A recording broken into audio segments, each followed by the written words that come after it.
तो good morning everyone, welcome back to Agriculture Bharat once again. और मैं निखिल अग्रवाल आज आपके लिए लेकर आया हूँ एक और न्यू एक्सेल का टॉपिक, जो कि एडवांस एक्सेल का टॉपिक आप मान सकते हैं, जिसमें हमने डेटा ऑलरेडी बना रखा है। एंड ये है डेटा ऑटोमेशन को लेकर। जब भी आप किसी एमएनसीज में जाते हैं तो और आप कहते हैं कि आपको एडवांस एक्सेल आता है, आप एमआईएस क्रिएट कर सकते हो, आप अकाउंट्स में एक्सपीरियंस लेकर आए हैं, तो आपकी सबसे पहले टेस्टिंग ये होती है कि किस किस टाइप का डेटा आप बना सकते हैं। तो सबसे पहली चीज ये होती है, जब आप कोई एक्सेल पे काम कर रहे होते हो, कोई टास्क आपकी कंपनी को रिपीटडली करवाना होता है और आपको और भी ज्यादा रिस्पॉन्सिबिलिटीज दी जानी होती हैं और प्रमोशंस वगैरह होते हैं, तो आपसे ये एक्सपेक्ट किया जाता है कि आप अपने काम को ऑटोमेट कर लें। ऑटोमेट यानी कि हर बार आपको फॉर्मूला लगाना ना पड़े, और ऑब्वियसली जो डेटा आपने बना रखा है तो आप नेक्स्ट मंथ से उस काम को उस टाइम में ना करके उससे कम समय में आप करें, सो दैट आपका जो टास्क है वो आपके ऊपर और ज्यादा डाला जा सके और आप उसको कम समय में अपने हिसाब से ऑटोमेट कर पाए। तो आज जो आपका हमारा डेटा, आज हम जो डेटा बनाने वाले हैं, दिखाने वाले हैं आपको, ये है जीएसटी ऑटोमेशन को लेकर। तो क्योंकि अब जीएसटी आपको पता ही है, हर डेटा का एक मेन पार्ट हो चुका है जीएसटी का डेटा बनाना। तो हमने आज क्या किया है, एक पर्टिकुलर शीट बनाई है जिसके अंदर हमने एक फॉर्मूला इम्प्लीमेंट किया है और उसमें हम नेस्टेड फॉर्मूला का यूज करेंगे एंड उसको हम बोल रहे हैं जीएसटी ऑटोमेशन। और अब दिखाते हैं आपको हमारा जो डेटा आज हम करने वाले हैं।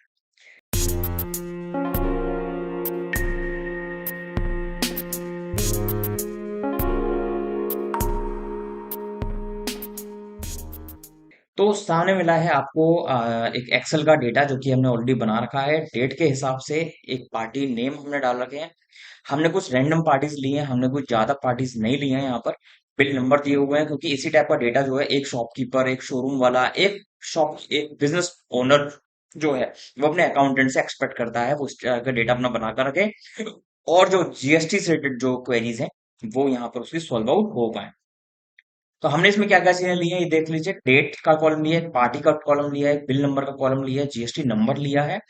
जीएसटी कोड जो है वो हमारे फॉर्मूला कंटेन करता है, वो भी हम आपको नहीं दिखाएंगे बट हम करके दिखाएंगे।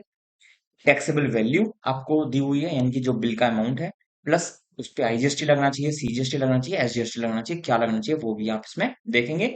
और total bill amount with tax क्या बनेगा वो भी आपको इसमें नजर आएगा। इवन आपके पास जितने भी बिल्स ऐसे आए हैं जो आपको सप्लायर से भेजे हैं, उन्होंने सही बिल बनाकर भेजा है या नहीं भेजा, वो भी आपका इसमें वेरीफाई हो जाएगा। एंड यहाँ पर ऑटोमेशन इसलिए कि मैं यहाँ पे सिर्फ और सिर्फ जीएसटी नंबर डालूंगा। वो किस स्टेट का जीएसटी नंबर है, उस पे आईजीएसटी लगना चाहिए, सीजीएसटी, एसजीएसटी लगना चाहिए, उसको टोटल अमाउंट क्या है वो ऑटोमेटिकली कैलकुलेट हो जाएगा। But once you have to make it a bigger task, then it will get automated from the next month. शुरू करते हैं, अप्लाई करते हैं और आपको दिखाते हैं फॉर्मूला हमने किस तरीके से लगाना है। तो मैं यहाँ पर पहले से जो हमारा फॉर्मूला लगा हुआ था वो मैंने हटा दिया है। जीएसटी नंबर अभी ये इनकम्प्लीट है, क्योंकि इसके स्टार्टिंग में दो डिजिट और आएंगी, जिसको कि हम बोलते हैं GST state code. State code के हिसाब से मैं भी इसमें नहीं डाल रहा हूँ, तो मैं यहाँ पे स्टेट कोड के लिए पहले फॉर्मूला डालूंगा कि ये जो जीएसटी नंबर है वो किस स्टेट का होना चाहिए, वो हम आपको इसमें दिखाएंगे। तो शुरुआत करते हैं स्टेट कोड से। इक्वल इफ, और साथ में हम इसमें यूज करने वाले हैं लेफ्ट। इफ लेफ्ट यानी कि दो फंक्शंस हम यूज कर रहे हैं, इफ लेफ्ट। इन दोनों फंक्शंस को यूज करके हमें पता लगेगा कि हमारा जो पर्टिकुलर जीएसटी नंबर डाल रहे हैं वो कौन से स्टेट का है। और आपको यहाँ पर ये दिख रही होगी थोड़ी सी, ये हमने आगे तक एक्सपेंड कर रखी है पूरी स्टेट्स की कोड, स्टेट के नाम के साथ, स्टेट के शॉर्ट फॉर्म्स के साथ में हमने यहाँ पर डेटा बना रखा है। तो हम यहाँ पर शुरुआत करते हैं इफ लेफ्ट। लेफ्ट यानी कि जीएसटी नंबर में लेफ्ट से टू डिजिट्स, क्यों? क्योंकि जीएसटी नंबर जो हमारा होता है वो होता है टोटल 15 डिजिट्स का, जिसके अंदर अभी हमने सिर्फ और सिर्फ 13 डिजिट्स लिख रखी हैं, और जो दो डिजिट नहीं लिखी हैं वो हमारी स्टार्टिंग में लिखी जाएंगी लेफ्ट में, जो कि हमारे को स्टेट कोड डिनोट करेंगी। तो मैंने यहाँ पर डाल दिया है इफ लेफ्ट, अगर लेफ्ट से इस सेल में लेफ्ट से जो दो डिजिट हैं वो इक्वल हो किसके, 01 के, तो ये हमारा लिखा हुआ क्या दे देगा, ये हमें डालना है जेके। जेके है यानी कि जम्मू एंड कश्मीर। अब ये जितना मैंने लिखा है इसी चीज को मुझे अगेन एंड अगेन रिपीट करना है। आपको F2 प्रेस करना होगा और इसको ऐसे सेलेक्ट करना है, इक्वल को छोड़ देना है, कॉपी कर लीजिए और फिर आगे आप आइए पेस्ट कर दीजिए, और यहाँ पर आपको कुछ भी नहीं करना, बस चेंजेस करने हैं। 01 JK था, 02 था हमारा, आप अपनी लिस्ट में से देखेंगे HP। ठीक है, again we will paste it. 03 पर आ जाइए, 03 हमारा है, वो आप अपनी लिस्ट में से देखेंगे अब। ठीक है, 03 मैं यहाँ पर 15 तक लिख रहा हूँ, यानी कि मिजोरम तक। बाकी जब फॉर्मूला हम 15 तक लिख लेंगे, आपको खुद हैबिट हो जाएगी कि आपको किस तरीके से उसको आगे एक्सपेंड करना होगा। ठीक है, तो JK हमने डाल दिया है, और सॉरी 03 हमने डाला है, 03 है हमारा पंजाब, यानी कि PB लिख दीजिए। ठीक है, उस तरीके से नीचे नीचे जाएगा, बट आपको उसे हैबिट में लेकर आना होगा फॉर्मूला डालने के लिए। आप चाहें तो यहाँ पर भी अपना फॉर्मूला देख सकते हैं, यहाँ पे अगर आपको कंफ्यूजन हो रही हो तो। ठीक है, उसके बाद में फिर मैंने पेस्ट कर दिया है, और अब हम लेकर आ रहे हैं इसको 04। 04 है हमारा CH, यानी कि चंडीगढ़। Again paste. 04 के बाद में आया हमारा 05। 05 इज फॉर UK।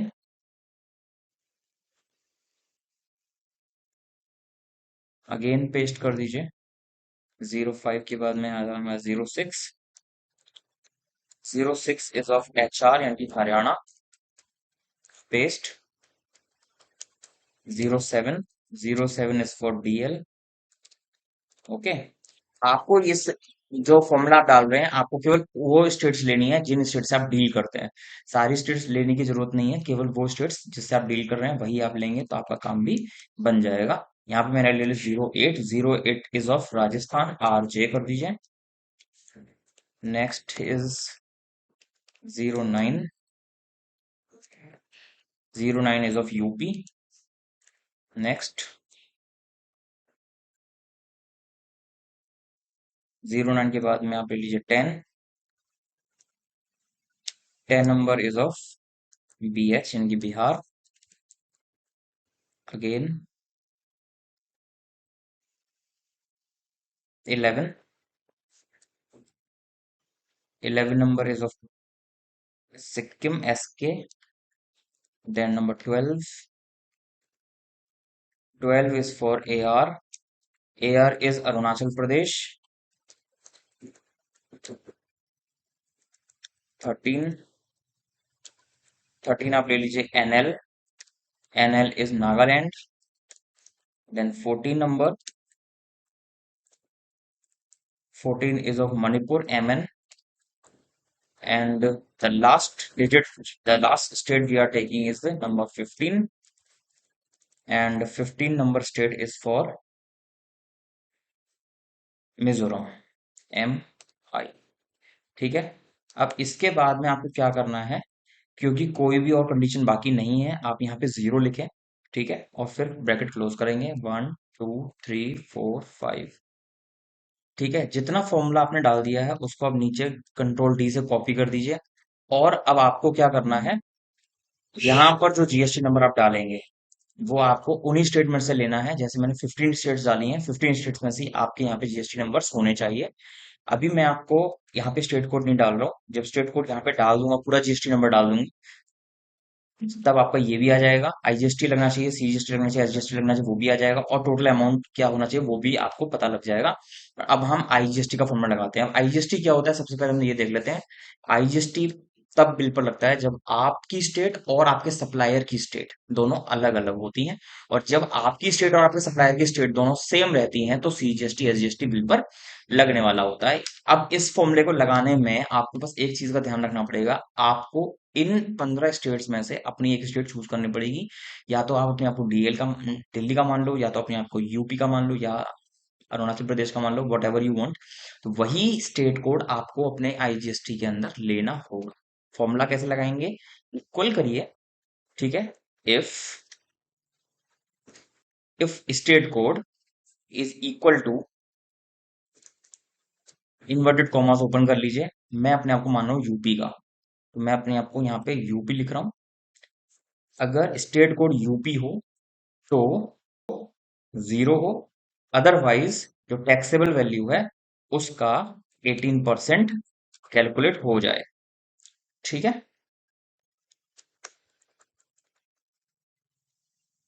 अब ये क्यों कैलकुलेट हो गया है? क्योंकि यहाँ पर कोई वैल्यू अभी नहीं है, तो डिफॉल्ट में आया है। अभी कैलकुलेशन हम पूरी नहीं मानेंगे। अब आ जाइए आप सीजीएसटी वाले फॉर्मूला के अंदर, यहाँ पे लगाइए equal if state code is equal to UP, तो टैक्सेबल वैल्यू का कितना कट जाए, 9%।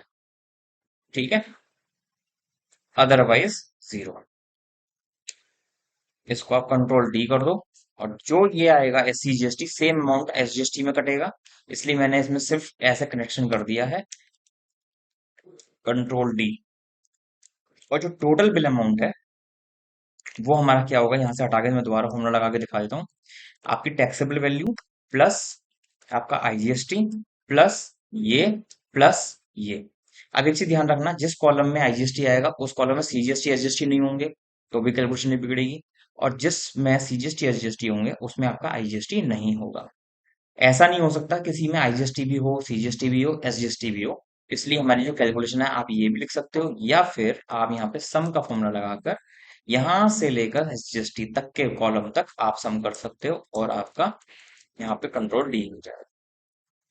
अब हम एक काम करते हैं, रैंडमली हम अपने स्टेट कोड्स डालते हैं, जो कि हमारे यहाँ पे दिया हुआ है। मान लीजिए मैंने डाल दिया 01, ये क्या आया, जेके, क्योंकि ये यूपी नहीं है इसलिए इसका टैक्स आईजीएसटी में ही है। ठीक है, इसके बाद में हम चलते हैं यहाँ पर अपना दूसरा कोड डालते हैं। मैंने यहाँ पर डाल दिया 13, ये आपका आ गया नागालैंड का। ये भी यूपी नहीं है, इसलिए इंटर स्टेट जो भी हमारी सप्लाईज होंगी या फिर हमने परचेज किया हुआ होगा वो हम जीएसटी में आएगा। यूपी का एक बार हम कोड दिखा देते हैं आपको। यूपी का कोड क्या है हमारे पास, यूपी का है 09।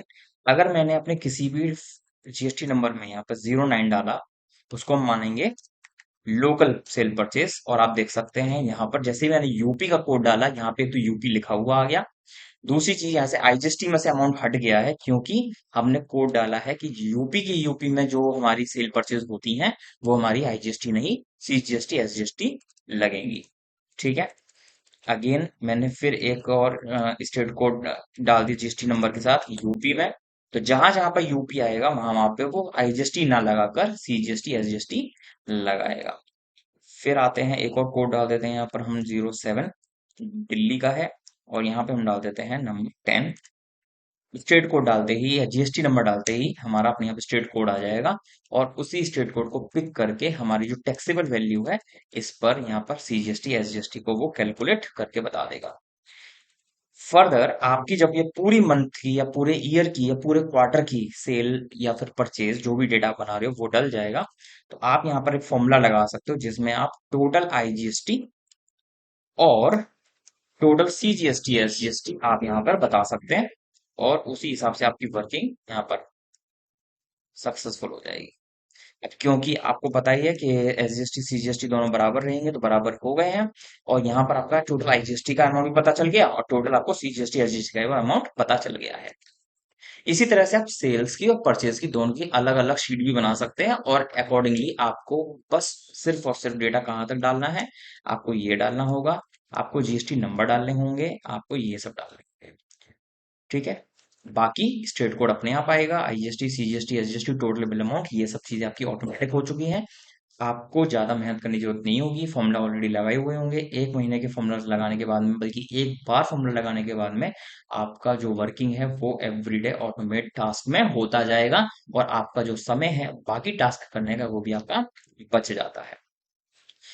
मेरी आपसे एक रिक्वेस्ट है कि आप जब भी ये डेटा इस टाइप का बना के रखें, क्योंकि आप सारे स्टेट के कोड वर्ड्स आपको काम करते करते याद होते हैं, तो आप इस तरीके की एक शीट अपने पास मैनेज करके रखें, सो दैट आपको कोई भी स्टेट को याद रखने में दिक्कत ना आए, एंड आपकी जो वर्किंग है वो ऑटोमेटिकली काम होता जाए।